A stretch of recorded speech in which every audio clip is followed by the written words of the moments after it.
আসলে কি মসজিদের নামে এই কামাখ্যা চক্রবর্তীর পরিবার কখনো জমি দিয়েছিলেন? দীর্ঘদিন ধরে ডাউবাড়ি ইউনিয়নের চর এলাকার কিছু জমি নিয়ে দ্বন্দ্ব চলে এসেছিল দুইটি পক্ষের মধ্যে। আর এই জমির একটি পক্ষ বরাবরই বলে এসছে মসজিদের জমি দখল করছেন আব্দুস সালাম গং। এই জমির প্রকৃত মালিক কারা? এসেছিলাম সেই এলাকায় প্রকৃত জমির মালিককে খোঁজ করার জন্য। জানতে পারি এই জমির মালিক এক হিন্দু পরিবার। তাদের নাম পেয়েছি আমরা মহেন্দ্র চক্রবর্তী, সুরেন্দ্র নারায়ণ চক্রবর্তী এবং রমণী নারায়ণ চক্রবর্তী। কিন্তু তারা এই জমি একসময় ছেড়ে যেতে বাধ্য হয়। অভিযোগ রয়েছে স্থানীয় প্রভাবশালী কয়েকটি পরিবার তাদের উপর অত্যাচার করেন, তাই এই এলাকা ছেড়ে তারা অন্য জায়গায় চলে যান। অবস্থান করেন রংপুরের পাগলাপীরে। বলা হয়েছে সেই হিন্দু পরিবারের উপর অত্যাচার করেছেন। তবে কারা অত্যাচার করেছেন? অভিযোগ করছেন কেরামতুল্লাহ নামে এক ব্যক্তির বিরুদ্ধে। আর এই কেরামতুল্লাহ পরবর্তীতে হিন্দু পরিবারগুলো চলে যাওয়ার পরেই জমিগুলো বেদখল করে চাষাবাদ করতে থাকেন। দীর্ঘদিন চাষাবাদ করেন এই জমিগুলো, এতেই দখলে নিয়ে নেন তারা। পরবর্তীতে এই জমির প্রকৃত মালিক কারা বের হয়ে আসে। এই জমিটার প্রকৃত মালিক ছিল কিন্তু মহেন্দ্র নারায়ণ চক্রবর্তী, ওনার বাবার নাম হলো কালীনাথ চক্রবর্তী। আর দুই মালিক ছিল, তাদের নাম হলো রমণী চক্রবর্তী, সুরেন্দ্র চক্রবর্তী। এরা তিনজন কিন্তু এখানকার স্থানীয় ছিল। আর কামাত ধনী কিন্তু এখানকার ছিল প্রভাবশালী লোক, সে ড্যান্ডারাস লোক ছিল ওই সময়, জুলুমবাজ। সেটা কিন্তু ওরা যে মামলা করছে, ওদের মামলায় নথিতে লেখা আছে যে জুলুমবাজ। এই জুলুমবাজ এই যে মহেন্দ্র নারায়ণ চক্রবর্তী, সুরেন্দ্র এবং রমণী চক্রবর্তী, এনাদের যে ওয়ারিবর্গ ছিল এখানে, এনার ওয়ারিবর্গর কাছে মানে অত্যাচার জুলুম। মহেন্দ্র নারায়ণ চক্রবর্তী এই এলাকায় মারা গেলে তার 3 ছেলে জীবিত থাকেন এই এলাকাতেই, সুখে শান্তিতে বসবাস করা শুরু করেন। কিন্তু এলাকার প্রভাবশালী ব্যক্তি কেরামতুল্লাহর অত্যাচারে তারা এই এলাকায় আর থাকতে পারেননি, চলে গিয়েছেন রংপুরের পাগলাপীর নামক এলাকায়। সেখানেই বসবাস করা শুরু করেন। এখান থেকে ভাগার জন্য যেভাবে জুলুম অত্যাচার করা যায়, এইভাবে কামাতের ওয়ারিবর্গ কামাত এইভাবে অত্যাচার চালাইছে। হিন্দু মানুষ বোঝেন তো, হিন্দু মানুষ ওই সময় অসহায়। হিন্দু মানুষ এখান থেকে লাস্ট ফিনিশিং যখন এখানে কুলাইতে পারে না, ওনাদের কাছে আবার কিছু জমি বেচে থুয়ে এই জমিটা কিন্তু থুয়ে যায়। এই জমিটার কিন্তু পেপারস ওদের কাছে নাই। যখন এখানে অত্যাচার কামাতের ওয়ারিবর্গ কামাত মিয়ার, তখন এই জমিটা ছাড়িয়ে এরা চলে যায় কোথায়? মহেন্দ্র নারায়ণ চক্রবর্তীর ওয়ারিবর্গ চলে যায় সেটা রংপুর পাগলাপীর। মহেন্দ্র নারায়ণ চক্রবর্তী মারা গেলে তার 3 ছেলে কামাখ্যা চক্রবর্তী, গিরিশ চক্রবর্তী, দীনেশ চক্রবর্তী। কামাখ্যা চক্রবর্তীর মেয়ে লিলি চক্রবর্তীকে বিয়ে দেন পাগলাপীরে গিয়ে। পরবর্তীতে সেই লিলি চক্রবর্তীর ছেলের কাছ থেকে ক্রয় করেন ডাউবাড়ি ইউনিয়নের আব্দুস সালাম গং। আমরা ওখানে খোঁজ নিয়ে তাদের কাছ থেকে আমরা কলা নিই এবং ক্রমাধ্বনি আকবাধ্বনি খুব অত্যাচার করেছিল তাদের উপর। এরা এখান থেকেই পাগলাপীর চলে যায়। কিনছি আমরা কামাখ্যার ওয়ারিবর্গ, মহেন্দ্রর ওয়ারিবর্গর কাছ থেকে কিনছি। তার নাম হলো বিজয় চক্রবর্তী এবং চন্দন চক্রবর্তী। কামাখ্যার মেয়ে সেটা হলো লিলি চক্রবর্তীর ছেলে হলো এরা 2 জন। এই লিলি চক্রবর্তীর যে ছেলে, তার কাছ থেকেই জমি ক্রয় করার পরেই শুরু হয়ে যায় এই কেরামতুল্লাহ পরিবারের সাথে দ্বন্দ্ব। অভিযোগ করেন মসজিদের জমি দখল করতে চান আব্দুস সালাম গং। আসলে কি মসজিদের নামে এই কামাখ্যা চক্রবর্তীর পরিবার কখনো জমি দিয়েছিলেন, বা কতটুকু জমি দিয়েছেন? চলুন শুনে আসি।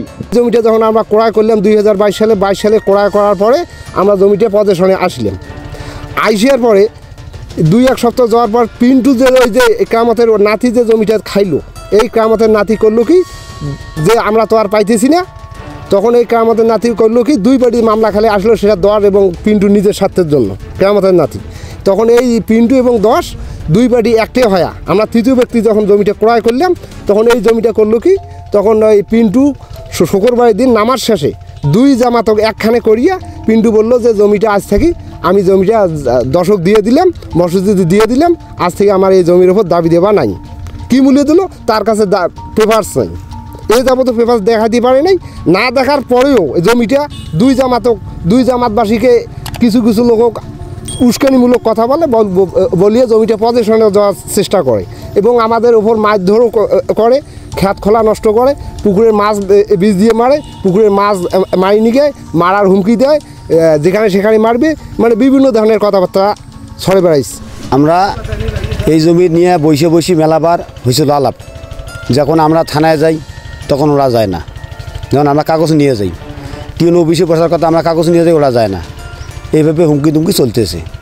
যখন আমরা যাই তখন ওরা আসে না। যখন আমি সেদিন বাড়ি করলাম, ওরা 3 নাম্বারে পুলিশ নিয়ে আসলো। আমরা পুলিশের সামনে বললাম আসলে আমরা কাগজ নিয়ে বসি, ওদেরকে ডাক দাও, আমরা এখনই বসবো। তখন ওরা বলে আমাদের কাছে কাগজ নেই, আমরা অমুক জায়গায় জমা দিছি, তমুক জায়গায় জমা দিছি। আর ভাই আমরাও তো জমা দিছি কাগজ, তাহলে আপনার কাগজ নিয়ে বসেন, আমরা এখনই ফয়সলা করবো, যদি না পাই আমরা চলে যাবো এখন থেকে ঘর। এই জমির প্রকৃত মালিকের সঙ্গে যোগাযোগ করার জন্য আমরা গিয়েছিলাম রংপুরের পাগলাপীরে। সেখানে গিয়ে মহেন্দ্র নারায়ণের পরিবারের সঙ্গে দেখা হয়। তাদের মুখেই শোনা যায় কারা এই জমি ক্রয় করেছেন। এই জমি আমাদের দাদুর সম্পত্তি হিসেবে আমরা মালিক সূত্রে মালিক হিসেবে আমরা ওই জায়গায় সালামগঞ্জের নিকট আমরা 5 একর 78 শতক জমি বিক্রি করে দেই। আমার নাম হলো চন্দন চক্রবর্তী। এই জমির মালিক দাদুর সম্পত্তির মালিক আমরা। তা ডাউয়াবাড়ি বিচুন্দইয়ের দাদুর বাড়ি, ওই সূত্রে আমরা সালামগঞ্জের কাছে বিক্রি করি। আমার হাজব্যান্ডের নাম চন্দন চক্রবর্তী। আমি যেদিন জমি এখানে এসেছিল ওরা, সেদিন জমি বিক্রি হয়েছে, সেই হিসাবে আমি সাক্ষী সইও দিয়েছি। এখন আমার শ্বশুর, দাদু শ্বশুর যে নানা শ্বশুর, উনি হলো ডাউয়াবাড়ির হলো ওখানকার স্থানীয় ছিল। সেই হিসাব সূত্রে ওরা এখানে জমি বিক্রি করতে এসেছিলেন, আমি তাদেরকে সাক্ষী হিসাবে সই দিয়ে সেই সাক্ষীতে আমি করি। তবে মসজিদ কমিটি ও অপর পক্ষের সঙ্গে কথা হলে তারা জানান রেকর্ড মূলে, আচ্ছা, মসজিদের নামে রেকর্ড আছে, মসজিদ ওই মূলে খাইতেছে, দাবি করি আসতেছে। আর ইতিমধ্যে ওরা আর কি এই যে জাল জল করিয়া মসজিদ তোমার ধরো নিম্ন করে রায় পাইছে, তারপর জজ কোর্টে রায় পাইছে, তারপর হাইকোর্টে রায় পাইছে। এই মূলে মসজিদ ধরিয়াছে। এরা এখন জাল দলিল করিয়া জলপূর্বক আর কি এই রাইতে আইতত হাল জবায়, রাইতত আসি ভুট্টা গাড়ে, এই বালু ফেলায় রাইতত। তাহলে 1350 টাকা বায়নাপত্র করে ক্রামন মিয়া ওনার কাছে, ওনার এই মেন মালিক মহেন্দ্র চক্রবর্তীর কাছে। এটা চক্রবর্তী করাবার তখন থাকি ভোট দলগায়, তখন দলিল না দেওয়ার কারণে 59 সালে একটা কেস করে ওই হিন্দু 59 সালে তখন কেস করে ক্রামন মিয়া রংপুর, তখন রংপুর জেলা জজ কোর্টে উনি রায় পায়। ওই রায় সুবিধে খাইতেছে এবং দেয়ারার রেকর্ডটা মসজিদের নামে হয়ে যায়। তখন মসজিদ কী করে, মসজিদের নিম্ন কোর্টে মসজিদ রায় পায় এবং জজ কোর্টে মসজিদ মোতালি রায় পায় পিন্টু, যার নাম রশিদুল নবী পিন্টু, উনি মোতালি রায় পায় জজ কোর্টে, এবং হাইকোর্টে আবার মসজিদ রায় পায়। এই জমি নিয়ে কয়েকবার দুই পক্ষের মধ্যে সংঘর্ষ হয়, এতে গুরুতর আহত হয় কয়েকজন ব্যক্তি। তবে এই দ্বন্দ্ব আর কতদিন থাকবে? লিখে এই জমির মালিক যারা, তাদেরকেই হস্তান্তর করা হোক এই জমিগুলো, সুষ্ঠু বিচারের মাধ্যমে প্রকৃত মালিকের হাতে হস্তান্তর করা হোক এই জমিগুলো, এমনটাই দাবি স্থানীয়দের। M A Rahim, news channel 24, Lalmonirhat.